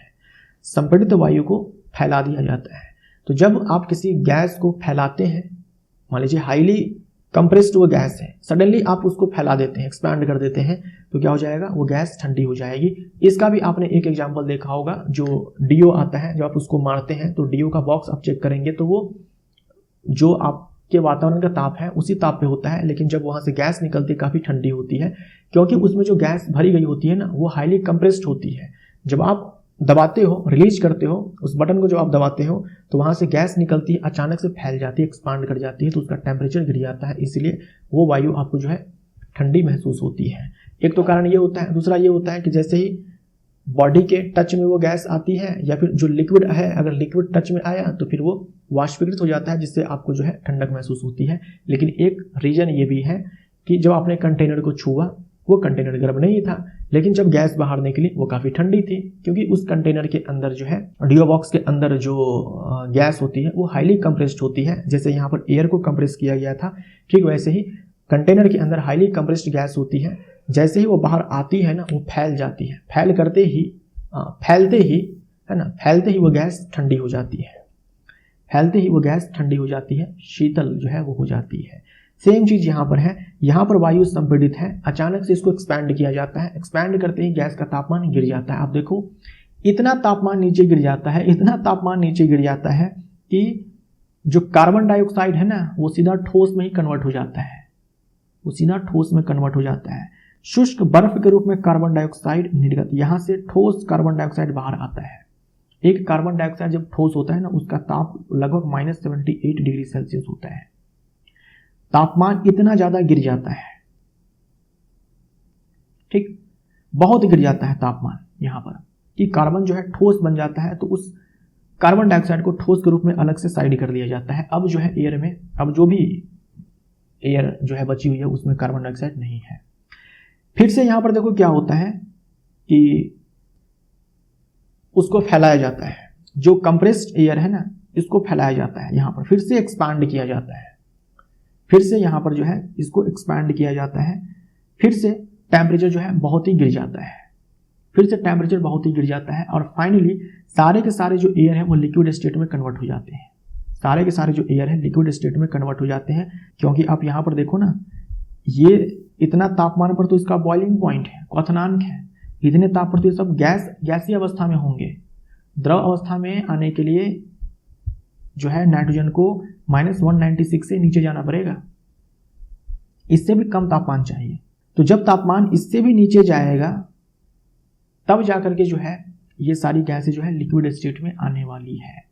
तो यहाँ पर जो द्रव्य वायु जो होती है उसको फिर से एक्सपैंड किया जाता है और ज़्यादा टेम्परेचर गिर जाता है। भाई इतना टेम्परेचर गिर जाता है कि सारे के सारे जो नाइट्रोजन है, ऑक्सीजन है, आर्गन है, ये सब लिक्विड स्टेट में कन्वर्ट हो जाते हैं, सब के सब लिक्विड स्टेट में कन्वर्ट हो जाते हैं। यानी ताप जो है -196 डिग्री सेल्सियस से भी नीचे चला जाता है, नीचे चला जाता है। ये तो बॉइलिंग पॉइंट है नाइट्रोजन का। अगर सबके सब अगर लिक्विड स्टेट में कन्वर्ट हो गए यहाँ पर, यानी कि जो नाइट्रोजन का बॉइलिंग पॉइंट है इससे भी जो है कम ताप जो है हो जाता है पूरे मिक्सचर का। अब ये प्रभाजी आसवन कॉलम है, पूरे लिक्विड को अब धीरे धीरे गर्म किया जाएगा, पूरे लिक्विड को धीरे धीरे गर्म किया जाएगा। जिसका बॉइलिंग पॉइंट सबसे कम होगा सबसे पहले वो वाष्प में कन्वर्ट हो जाएगा। नाइट्रोजन का बॉइलिंग पॉइंट सबसे कम होता है, सबसे पहले ये अपने बॉइलिंग पॉइंट पर पहुंचेगा, ये वाष्प में कन्वर्ट हो जाएगा। उस वाष्प को जो है वापस से ठंडा कर लिया जाएगा, नाइट्रोजन अलग निकल जाएगा, ठीक। उसके बाद आर्गन जो है अपनी बॉइलिंग पॉइंट पर पहुंचेगा, ये भाप में कन्वर्ट होगा, फिर उस भाप को ठंडा करके आर्गन को निकाल लिया जाएगा। फिर नाइट्रोजन है, फिर ऑक्सीजन बच जाएगा, या फिर बोल दो ऑक्सीजन भी भाप में कन्वर्ट होकर के वापस से उसको ऑक्सीजन को भी भाप में कन्वर्ट करके वापस से उसको ठंडा कर लिया जाएगा, तो ऑक्सीजन जो है लिक्विड स्टेट में मिल जाएगा। आई होप आपको समझ में आया होगा। तो ऐसे जो है वायु से अलग अलग घटकों को प्राप्त किया जाता है। यदि हम वायु से ऑक्सीजन गैस को प्राप्त करना चाहते हैं तो हमें वायु में उपस्थित दूसरी गैसों को पृथक करना होगा। ऑक्सीजन का इस्तेमाल जो है हॉस्पिटल में किया जाता है। ऑक्सीजन सिलेंडर आपने सुना होगा, उसमें ऑक्सीजन गैस भरी होती है, कंप्रेस्ड होती है वो। द्रव वायु प्राप्त करने के लिए पहले वायु पर दबाव बढ़ाया जाता है और फिर ताप को घटाकर उसे ठंडा कर संपीड़ित किया जाता है, ठीक। यहाँ पर दबाव को बढ़ाया गया, फिर यहाँ पर ठंडा किया गया, है ना, यहाँ पर ठंडा किया गया, फिर यहाँ पर असली वाला ठंडा तो यहाँ पर होता है और यहाँ पर होता है असली वाला ठंडा। भाई इतना ठंडा किया जाता है यहाँ पर एक्सपैंड करके कि कार्बन डाइऑक्साइड ठोस बन जाता है। फिर जो बचा हुआ है लिक्विड एयर उसको और भी ज़्यादा, लिक्विड एयर नहीं, ठीक है, जो बची हुई गैस है, एयर है, कंप्रेस्ड एयर है, उसको और ज़्यादा ठंडा किया जाता है एक्सपैंड करके, तब जाकर के जो एयर है वो लिक्विड स्टेट में कन्वर्ट हो जाती है, जिसमें कार्बन डाइऑक्साइड गैस नहीं होती है, वो ऑलरेडी निकल चुकी है पहले ही। तो द्रव वायु प्राप्त करने के लिए क्या किया जाता है? पहले वायु पर दबाव बढ़ाया जाता है, फिर ताप को घटाया जाता है एक्सपैंड कर करके, उसे ठंडा कर संपीड़ित किया जाता है। इस द्रवित गैस को प्रभाजी आसवन स्तंभ में धीरे धीरे गर्म किया जाता है। जब सभी गैसें विभिन्न ऊंचाइयों पर अपने क्वथनांक के अनुसार पृथक हो जाती है, जैसा कि चित्र 2.12 में दर्शाया गया है, इसकी बात की जा रही है यहां पर। निम्नलिखित के उत्तर दें। वायु में उपस्थित गैसों को उनके बढ़ते हुए क्वथनांक के अनुसार व्यवस्थित करें। बढ़ते हुए क्वथनांक के अनुसार यानी सबसे पहले आपको उसका लिखना है जिसका सबसे कम है, तो सबसे कम नाइट्रोजन का, उससे ज़्यादा आर्गन का और सबसे ज़्यादा ऑक्सीजन का। नाइट्रोजन का -196 डिग्री सेल्सियस, आर्गन का -186 डिग्री सेल्सियस और ऑक्सीजन का कितना था? -183 डिग्री सेल्सियस। ये बॉइलिंग पॉइंट।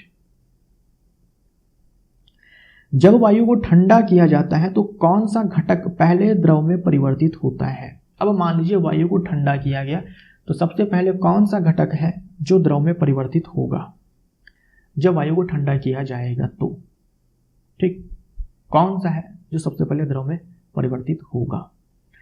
जैसे मान लीजिए कि एग्जाम्पल के तौर पर कि भाई 100 डिग्री सेल्सियस ताप है जिस पर A भी है और B भी है, A गैस भी है, B गैस भी है। अब देखो बॉइलिंग पॉइंट, A का मान लीजिए कि 80 डिग्री सेल्सियस है और B का मान लीजिए कि यहां पर मैं ले लूं 70 डिग्री सेल्सियस है। अब द्रव में कन्वर्ट करने के लिए जब तक ताप 80 डिग्री सेल्सियस से 70 डिग्री सेल्सियस से ऊपर है तब तक A भी जो है गैस में है, B भी जो है गैसीय स्टेट में है। अब इस गैस को लिक्विड स्टेट में कन्वर्ट करना है। जैसा यहाँ पर पूछा गया वायु को ठंडा किया जाता है तो कौन सा घटक द्रव में परिवर्तित होगा? तो अगर आप गैस को द्रव में कन्वर्ट करना चाहते हैं तो आपको क्या करना पड़ेगा? ठंडा करना पड़ेगा, टेम्परेचर को कम करना पड़ेगा। अब इस A को लिक्विड में कन्वर्ट होना है तो ताप 80 से नीचे चाहिए, B को कन्वर्ट होना है तो 70 से नीचे चाहिए। अब जब आप ताप को 100 डिग्री सेल्सियस से कम करेंगे, घटाएंगे अर्थात ठंडा करेंगे तो सबसे पहले कौन लिक्विड स्टेट में कन्वर्ट होगा? तो सबसे पहले वो लिक्विड स्टेट में कन्वर्ट होगा जिसका बॉइलिंग पॉइंट ज़्यादा है, क्योंकि सबसे पहले ये अपने बॉइलिंग पॉइंट पर पहुंच जाएगा। ठीक, जैसे ही बॉइलिंग पॉइंट से नीचे आएगा ये अब लिक्विड स्टेट में कन्वर्ट होना शुरू कर देगा। ये कब कन्वर्ट होगा? जब तापमान 70 से नीचे जाएगा। समझे आप? तो जब वायु को ठंडा किया जाता है तो कौन सा घटक पहले द्रव में परिवर्तित होगा? जिसका बॉइलिंग पॉइंट सबसे ज़्यादा होगा। इसका बॉइलिंग पॉइंट सबसे ज़्यादा है तो ठंडा करने पर 80 से नीचे ताप जैसे जाएगा ये द्रव में बदलना शुरू कर देगा। लेकिन ये कब बदलेगा? जब 70 से नीचे जाएगा। तो जिसका बॉइलिंग पॉइंट ज़्यादा होगा,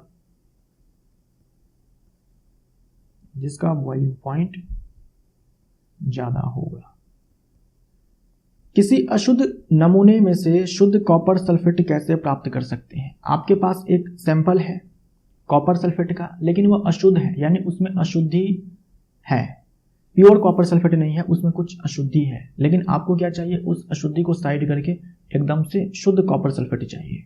कैसे प्राप्त कर सकते हैं? इसे समझाने के लिए एक्टिविटी 2.9 आपको दिया गया है। एक चीनी मिट्टी की प्याली में लगभग 5 ग्राम अशुद्ध कॉपर सल्फेट ले। जो आपने सैंपल लिया है जिसमें कि कॉपर सल्फेट भी है और अशुद्धि भी है, उसको लेना है। 5 ग्राम आपने लिया है, इसमें जल की न्यूनतम मात्रा घोल लेना है और अशुद्धि को छान लेना है। अशुद्धियों को छान ले। देखिए, जो अशुद्धि है वो घुलनशील भी हो सकती है और अघुलनशील भी हो सकती है। जो आपने उस नमूने को घोला जल में, तो जो अशुद्धि अघुलनशील होगी वो अलग हो जाएगी जब हम उस पूरे घोल को छान लेंगे। लेकिन जो अशुद्धि घुलनशील है, भाई ऐसी भी तो हो सकती है ना कि अशुद्धि जो है घुलनशील हो, जो अघुलनशील होगी उसे तो छानकर अलग कर लेंगे, लेकिन जो घुलनशील होगी वो तो घुली हुई है, कॉपर सल्फेट के तरह वो भी घुली हुई है, उसको कैसे अलग करेंगे? अब देखो क्या करना है कि संतृप्त विलयन प्राप्त करने के लिए जल को कॉपर सल्फेट के घोल से वाष्पीकृत करें। हमें क्या करना है कि संतृप्त विलयन प्राप्त करना है, एक सैचुरेटेड सोल्यूशन जो है हमें प्राप्त करना है संतृप्त विलयन किसको बोलते हैं? जो किसी दिए गए तापमान और विलय पदार्थ को घुलाने की क्षमता नहीं रखती हो, उसे हम लोग संतृप्त विलयन बोलते हैं। मतलब एक ऐसा विलयन जो दिए गए तापमान और विलय पदार्थ को घुलाने की क्षमता नहीं रखता है, उसे हम लोग संतृप्त विलयन बोलते हैं। तो हमें संतृप्त विलयन प्राप्त करना है, एक ऐसा विलयन जिसमें कॉपर सल्फेट और ज्यादा नहीं घुल सकता। तो उसे प्राप्त करने के लिए थोड़े जल को जो है वाष्पीकृत करवाया गया। जब संतृप्त विलयन प्राप्त हो गया तो उसे ठंडा होने के लिए छोड़ दिया गया। अच्छा, विलयन को छानक पत्र से ढक दे तथा कमरे के तापमान पर इसे दिन भर ठंडा होने के लिए शांत छोड़ दिया गया। आप कॉपर सल्फेट के क्रिस्टलों को चीनी मिट्टी की प्याली में प्राप्त करेंगे। आप देखेंगे कि कॉपर सल्फेट का क्रिस्टल जो है चीनी मिट्टी की प्याली में है। इस प्रक्रम को क्रिस्टलीकरण कहा जाता है, क्रिस्टलाइजेशन कहा जाता है। ये चीज मैंने आपको समझाया हुआ है ना। ये चीज जो है मैंने आपको समझाया हुआ था कि एग्जाम्पल के तौर पर मान लो कि आपने 100 ml जो है वाटर लिया हुआ है और तापमान जो है 25 डिग्री सेल्सियस है। ठीक, 100 ml पानी लिया हुआ है और तापमान 25 डिग्री सेल्सियस है। तो इस 100 लीटर पानी में जो है नमक, फिलहाल के लिए मान लो, मुझे याद नहीं है डेटा एग्जैक्ट कितना है, लेकिन नमक मान लो, जो नमक है ये 36 ग्राम घुलता है। 36 ग्राम घुलता है। आपने ताप को बढ़ा दिया, बढ़ा करके 40 डिग्री सेल्सियस कर दिया। अब ये जो NaCl है इसी 100 ml पानी में जो है अब ये 37 ग्राम घुलता है। जब आप वापस से इस पूरे विलयन को, संतृप्त विलयन को ठंडा करेंगे, वापस से आप 25 डिग्री सेल्सियस पर ले जाएंगे, तो क्या होगा कि 25 डिग्री सेल्सियस पर तो घुलनशीलता 36 ग्राम है, लेकिन आपने कितना घोल रखा है? 37 ग्राम घोल रखा है। लेकिन ये तो इस ताप पर आपने घोल रखा था ना। अब तो ताप आपने ठंडा करके कितना कर दिया? 25 डिग्री सेल्सियस कर दिया। तो 1 ग्राम जो है नमक आपको क्रिस्टल के फॉर्म में मिल जाएगा। 1 ग्राम नमक क्रिस्टल के फॉर्म में मिल जाएगा। तो यही चीज यहाँ पर किया गया है कि पहले संतृप्त विलयन जो है प्राप्त किया गया है, उसके बाद उसको ठंडा किया गया है, ताकि जो भी एक्स्ट्रा विलयन जो है, जो उच्च ताप पर घुला हुआ था, और जो भी एक्स्ट्रा विलय पदार्थ उच्च ताप पर जो घुला हुआ था, जो भी कॉपर सल्फेट उच्च ताप पर एक्स्ट्रा घुला हुआ था, वो ठंडा करने पर वापस से क्रिस्टल के फॉर्म में मिल जाएगा। यहाँ पर देखिए कि कॉपर सल्फेट का विलयन जो है बनाया जा रहा है, संतृप्त विलयन बनाया जा रहा है। लगातार विलयन को गर्म किया जा रहा है और उसमें ज़्यादा से ज़्यादा कॉपर सल्फेट को घोला जा रहा है। ज़्यादा से ज़्यादा कॉपर सल्फेट को घोला जा रहा है, लगातार गर्म भी किया जा रहा है और घोला भी जा रहा है। ठीक, घोलने के बाद जो है इसे ठंडा होने के लिए कुछ समय के लिए छोड़ दिया जाता है। आप चाहें तो इसको छान भी सकते हैं। एक बार छानने के बाद जो अघुलनशील अशुद्धि होगी वो अलग हो जाएगी। ठीक, लेकिन घुलनशील अशुद्धि जो है अभी भी इसमें हो सकती है। जब अच्छे से संतृप्त विलयन बना लिया उच्च ताप पर जो है अच्छे से संतृप्त विलयन बना लिया, तो उस पूरे संतृप्त विलयन को अब ठंडा होने के लिए छोड़ दिया जाएगा। तो जब ठंडा किया जाएगा विलयन को, तो घुलनशीलता घट जाएगी। कम ताप पर कम विलय पदार्थ को घुलाने की क्षमता है। तो धीरे धीरे ठंडा करने के बाद जो है इसको छोड़ दिया जाएगा 3 दिन 4 दिन के लिए। जब छोड़ दिया जाएगा ठंडा होने के लिए अच्छे से, तो जो उच्च ताप पर ले जाकर के एक्स्ट्रा कॉपर सल्फेट आपने घोल रखा था, वो ऐसे क्रिस्टल के फॉर्म में देखो प्राप्त होगा। ठीक, और जो घुलनशील अशुद्धि होगी वो उसमें घुली रह जाएगी और कॉपर सल्फेट यहां पर क्रिस्टल के फॉर्म में ऐसे प्राप्त हो जाएगा।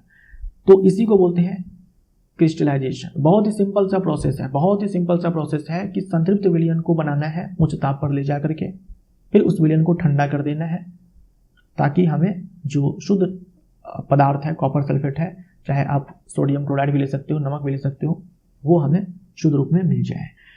तो समुद्र जल से आपने सुना होगा कि नमक को प्राप्त किया जाता है, जो नमक हम लोग खाते हैं। तो समुद्र जल से जल को वाष्पीकृत करवा करके नमक को प्राप्त किया जाता है, लेकिन वो नमक शुद्ध थोड़ी होता है, वो शुद्ध नहीं होता है। तो पहले समुद्र जल का वाष्पीकरण हुआ, ये नमक मिला। अब इस नमक का क्रिस्टलाइजेशन किया जाता है। यही काम किया जाता है कि नमक घोल करके संतृप्त विलयन प्राप्त किया जाता है उच्च ताप पर, फिर उसको ठंडा करके जो है क्रिस्टल के फॉर्म में नमक को प्राप्त किया जाता है। तो ये जब क्रिस्टलाइजेशन प्रोसेस से गुजरता है ना, तब जाकर के आपको शुद्ध नमक प्राप्त होता है। समुद्र जल से जो नमक प्राप्त होता है वाष्पीकरण करवा करके, वो अशुद्ध नमक होता है ना, अशुद्ध नमक, उसको शुद्ध नमक में कन्वर्ट किया जाता है इसी क्रिस्टलाइजेशन प्रोसेस के जरिए। तो चीनी मिट्टी की प्याली में आप क्या अवलोकन करते हैं? चीनी मिट्टी की प्याली में हम देखते हैं कि हमें एक क्रिस्टल मिला है कॉपर सल्फेट का। क्या क्रिस्टल एक समान दिखाई देता है? तो क्रिस्टल जो है लगभग एक समान ही दिखाई पड़ता है। चीनी मिट्टी की प्याली में रखे द्रव से क्रिस्टल को कैसे पृथक करेंगे? छान लेंगे। ठीक, यहाँ पर देखो रस्सी डाल दिया गया था ताकि सारे जो क्रिस्टल है इस रस्सी पर आकर के इकट्ठा हो गए। मान लीजिए कि रस्सी अगर नहीं डाला जाता तो इसी में होता है ना ये सारे के सारे क्रिस्टल, इसको छान करके अलग कर लेते हैं, राइट। क्रिस्टलीकरण विधि का प्रयोग ठोस पदार्थों को शुद्ध करने में किया जाता है। जैसे आपने समुद्र जल का वाष्पीकरण करवा करके जो नमक प्राप्त किया वो ठोस नमक है, लेकिन क्या है, अशुद्ध है, उसे अब शुद्ध करना है, तो इसी मेथड का इस्तेमाल किया जाएगा। उदाहरण के लिए समुद्री जल से जो नमक हम प्राप्त करते हैं उसमें बहुत सी अशुद्धियां हो सकती हैं। समुद्र जल का वाष्पीकरण करवा करके जो नमक हम प्राप्त करते हैं उसमें बहुत सी अशुद्धियां होती हैं। इन अशुद्धियों को दूर करने के लिए क्रिस्टलीकरण विधि का उपयोग किया जाता है। आपके मन में ये डाउट आ सकता है कि कैसे अब ये शुद्ध है। पहले तो जो अघुलनशील अशुद्धि थी उसे छान करके हम लोगों ने अलग कर लिया। अब जब हम लोगों ने संतृप्त विलयन प्राप्त किया, उसको ठंडा किया, तो जो अशुद्धि घुली हुई है इसमें वो तो इसी में घुली रह जाएगी, लेकिन यहाँ पर हम क्या करेंगे, क्रिस्टल के फॉर्म में शुद्ध कॉपर को प्राप्त कर लेंगे, क्योंकि ये जो खासियत है क्रिस्टल के फॉर्म में कन्वर्ट होने का वो तो कॉपर सल्फेट का ही है, तो वो क्रिस्टल के फॉर्म में हमें मिल जाएंगे। क्रिस्टलीकरण वह विधि है जिसके द्वारा क्रिस्टल के रूप में शुद्ध ठोस को विलयन से अलग किया जाता है। क्रिस्टलीकरण विधि साधारण वाष्पीकरण विधि से निम्न कारणों से उत्तम होती है। जो क्रिस्टलाइजेशन प्रोसेस है ये बहुत ही बढ़िया प्रोसेस है वाष्पीकरण से अगर हम कंपेयर करते हैं तो। क्यों? कुछ ठोस विघटित हो जाते हैं या कुछ चीनी के समान गर्म करने पर झुलस जाते हैं। वाष्पीकरण करवाने के लिए जब उसे गर्म किया जाएगा तो जो उसमें ठोस है जिसे हम शुद्ध करने की सोच रहे हैं, शुद्ध करने के लिए ये प्रोसेस अपना रहे हैं वाष्पीकरण, हो सकता है वो विघटित हो जाए या फिर चीनी के समान झुलस जाए, जैसे चीनी को गर्म करते हैं और वो झुलस जाती है वैसे। छानने के पश्चात भी अशुद्ध विलायक पदार्थ को विलायक में घोलने पर, छानने के पश्चात भी अशुद्ध विलायक पदार्थ को विलायक में घोलने पर विलयन में कुछ अशुद्धियां रह सकती हैं। वाष्पीकरण होने पर ये अशुद्धियां ठोस को दूषित कर सकती है। अशुद्ध विलय जिसे हम शुद्ध करने जा रहे हैं, जैसे मान लीजिए कि नमक है, इसे हमें शुद्ध करना है, तो हमने कहा कि ठीक है वाष्पीकरण कर देते हैं। क्या करेंगे, इसको जल में घोलेंगे, ठीक, इसको जल में घोलेंगे तो जो इस नमक में अघुलनशील अशुद्धि है उसको जब जल में घोलेंगे, इस पूरे नमक को जल में घोलेंगे तो जो अघुलनशील अशुद्धि होगी उसको हम क्या करेंगे, छान कर अलग कर देंगे। तो सबसे पहले क्या करेंगे, छान लेंगे। छानने के बाद जो विलयन प्राप्त होगा, छानने के बाद जो अघुलनशील अशुद्धि होगी वो तो हट जाएगी। छानने के बाद जो विलयन प्राप्त होगा हमें, उसका हम क्या करेंगे, वाष्पीकरण करवा देंगे। लेकिन जब वाष्पीकरण करवाएंगे तो जो जल है ये तो वाष्पीकृत हो जाएगा, लेकिन जो नमक है और जो घुलनशील अशुद्धि थी वो भी नमक के साथ रह जाएगी ना। तो इससे जो नमक हमें प्राप्त हुआ वो अभी भी क्या है, दूषित है, ठोस है, दूषित है, उसमें अशुद्धि है, घुलनशील अशुद्धि है। लेकिन यही काम अगर हम क्रिस्टलाइजेशन के जरिए करें कि जो नमक है हमारे पास उसको हम क्रिस्टलाइजेशन के द्वारा शुद्ध करें तो क्या होगा, लास्ट में जो हमें क्रिस्टल मिलेगा वो जो क्रिस्टल होगा वो केवल नमक का होगा, उसमें अशुद्धि नहीं होगी, केवल नमक का ही क्रिस्टल होगा, नमक ही क्रिस्टल बनाएगा। इसके एप्लीकेशंस क्या है, समुद्री जल द्वारा प्राप्त नमक को शुद्ध करने में, भाई समुद्र जल को वाष्पीकृत करवा करके नमक प्राप्त किया गया, उसको अब शुद्ध किया जाएगा क्रिस्टलाइजेशन प्रोसेस के जरिए। अशुद्ध नमूने से फिटकरी को अलग करने में, फिटकरी को जो प्राप्त किया जाता है, शुद्ध फिटकरी को प्राप्त किया जाता है, वहां भी क्रिस्टलाइजेशन प्रोसेस का इस्तेमाल किया जाता है। इस प्रकार मिश्रण की प्रकृति के अनुसार ऊपर दी गई विधियों में से किसी का प्रयोग कर हम शुद्ध पदार्थ प्राप्त कर सकते हैं। कई सारी विधियों को आपने देख लिया, वाष्पीकरण देख लिया, ऊर्ध्वपातन देख लिया, आसवन देख लिया, प्रभाजी आसवन देख लिया, क्रोमेटोग्राफी देख लिया, क्रिस्टलाइजेशन देख लिया, अपकेंद्रण देख लिया। तो आप घटकों को अलग करने के लिए कौन सी तकनीक को अपनाएंगे, कौन सी विधि को अपनाएंगे, ये डिपेंड करता है मिश्रण की प्रकृति के ऊपर। अब नमक और कपूर का मिश्रण है तो वहां पर आप क्रिस्टलाइजेशन प्रोसेस थोड़ी अपनाएंगे उस नमक और कपूर को अलग करने के लिए, ऊर्ध्वपातन करेंगे आप। दो अघुलनशील द्रव का अगर मिश्रण है तो उन द्रवों को अलग करने के लिए हम लोग प्रभाजी आसवन या आसवन विधि थोड़ी अपनाएंगे, सिंपल पृथक्करण कीप का इस्तेमाल कर लेंगे। तो मिश्रण की प्रकृति कैसी है उसके हिसाब से हम लोग विधि को चुनते हैं। हम लोगों ने कुछ विधियों को पढ़ा है, और भी कई सारी विधियां होती है जो हमें नहीं पढ़नी है, ठीक। तकनीकियों में विकास के साथ कई और पृथक करने वाली विधियों का आविष्कार हो चुका है, हमें उतना ही पढ़ना है जितना कि आपने पढ़ा। शहरों में जल घर से पीने योग्य जल की आपूर्ति की जाती है। हो सकता है आपके शहर में ये चीज़ ना हो, लेकिन बहुत सारे शहरों में क्या होता है, पानी को टाइम टू टाइम सप्लाई किया जाता है। मॉर्निंग में किया जाएगा, डे में कुछ घंटे के लिए किया जाएगा, रात में किया जाएगा। तो जल घर से उस पानी को सप्लाई किया जाता है, पीने योग्य जल की आपूर्ति की जाती है इसी जल घर से। तो जल घर का एक रेखा चित्र 2.13 में दर्शाया गया है। जल घर से अपने घर में प्राप्त होने वाले पेयजल के विभिन्न चरणों पर अपनी कक्षा में चर्चा करें। अब जल घर में देखो क्या होता है ना, ये जल भंडार है। यहीं से जो है पानी घरों में भेजा जाता है शहरों में। तो देखो क्या होता है, ये जल भंडार है, यहाँ पर पानी है जिसको पीने लायक बनाया जाएगा जल घर में। तो जल घर में जल का जो है शुद्धिकरण किया जाता है, उस पानी को पीने लायक बनाया जाता है। तो तलहट टैंक है सबसे पहले, ठोस पदार्थों को नीचे बैठने के लिए। भाई इस जल भंडार से जल को इस तलहट टैंक में लाया जाता है। जो भी ठोस पदार्थ है, जो बड़े साइज के हैं थोड़े, वो सारे जो पदार्थ हैं इस टैंक में नीचे आकर के बैठ जाते हैं। इसमें जल को लाया जाएगा, कुछ देर के लिए छोड़ दिया जाएगा। जो भी भारी कण होंगे वो सब आकर के जमीन में बैठ जाएंगे, राइट। फिर जो पानी है वो आगे इस वाले टैंक में आएगा, इसको हम लोग लोडिंग टैंक बोलते हैं। निलंबित अशुद्धियों के तलहट के लिए, जो इनमें निलंबित अशुद्धियां होंगी, जो हल्के होंगे, जो इस वाले टैंक में नीचे आकर के नहीं बैठे हैं, इसमें भारी वाले तो बैठ गए आकर के, लेकिन जो हल्के हैं वो अभी भी क्या है कि पूरे पानी में फैले हुए हैं, सस्पेंडेड हैं। तो हम लोग क्या करते हैं ना, इसमें बाहर से एक पदार्थ मिलाते हैं, फिटकरी एलम मिलाते हैं, फिटकरी मिला देते हैं इसमें। वो फिटकरी क्या करता है, जो भी इनमें पार्टिकल्स होते हैं, निलंबित अशुद्धि के जो कण होते हैं, वो फिटकरी उसके ऊपर, उन पार्टिकल्स के ऊपर जाकर के जमा हो जाता है और इस कण को इतना भारी बना देता है कि वो सारे कण जो है यहाँ पर आकर के नीचे बैठ जाते हैं। तो ये जो हम फिटकरी डालते हैं ना, इसी को हम लोग लोडिंग बोलते हैं कि हमने लोड किया है ना। जो भी पार्टिकल्स है उसके ऊपर जाकर के हमने लोड को, एलम को जाकर के जमा कर दिया है, उसको भारी कर दिया है ना। तो हम बोल सकते हैं कि एलम को लोड कर दिया है पार्टिकल्स के ऊपर।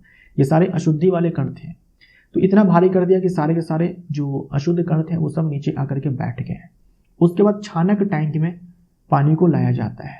छानक टैंक में 3 परतें होती हैं, बारीक बालू, कंकर, मोटे कंकर।